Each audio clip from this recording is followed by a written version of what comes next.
My boyfriend tried to sell me off to pay his debt, except the mafia don he picked was my brother, and that idiot had no idea just how protective my brother was, or how brutal he could be to anyone who dared hurt his family. Whatever was in the car knocked me out the moment I got in. Time passed. I could feel that much, but my body stayed limp, weak. Eventually, I felt my mind clawing its way back.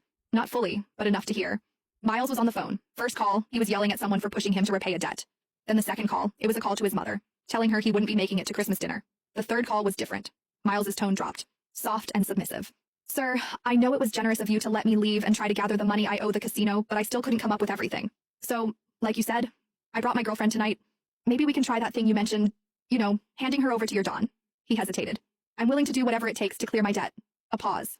Of course, I'll make sure she behaves. I'll tell her it's an honor to be chosen by you. I know how much grace you've shown me by giving me this chance. See you soon. Panic crawled under my skin. I tried to move, to sit up, but I didn't have the strength to lift even an inch. Soon, the car jolted to a stop and Miles leaned over, cupping my cheek. I forced my eyes shut tight. Eva, you looked so stunning tonight. I knew you wore that dress because I said I was taking you home to meet my family. He lowered his voice. You know my tuition debt's a mess. I thought maybe I could hit a lucky streak at the casino. I never meant to lose everything. But now I owe money to a thug who threatened to kill me and my family. But luckily, he said you're just his boss's type. I owe him 20 grand, Eva. I can't let him go after me and my mom. His voice dropped, almost guilty. Don't blame me, Eva. Blame yourself for being too damn pretty. Just one night. Mr. Snake said it's only for one night. Then I'll come get you. I swear. I'll take care of you for the rest of your life. I'll take you to meet my mom. I'll marry you. Please, Eva. Don't hate me. He sighed, like the weight of it was crushing him. And most importantly, when we get to that casino, don't fight back, please. Things will only get worse if you do.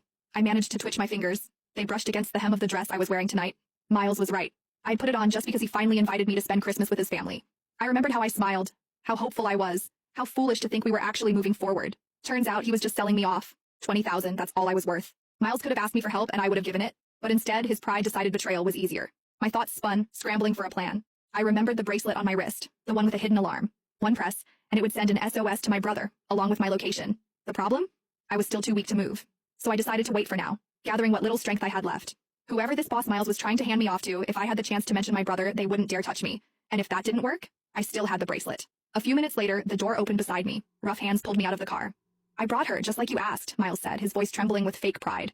A rough voice answered, laced with amusement. I gotta admit, even in my line of work, I didn't think you'd actually sell your girlfriend, but... A hand grabbed my chin, tilting my face up. You were right, she's very pretty. Not just pretty, Miles added quickly, eager, pathetic. The prettiest. She was even voted best looking in our class, but too proud. Always had her nose in the air. Took me nearly a year to win her over. And you're willing to hand her over to me? The man sneered.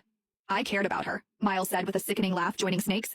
Just not as much as I care about myself. Besides, look at that body, and her fingers. She's a pianist. Real flexible too. If you catch my drift, she'll make your Don more than happy.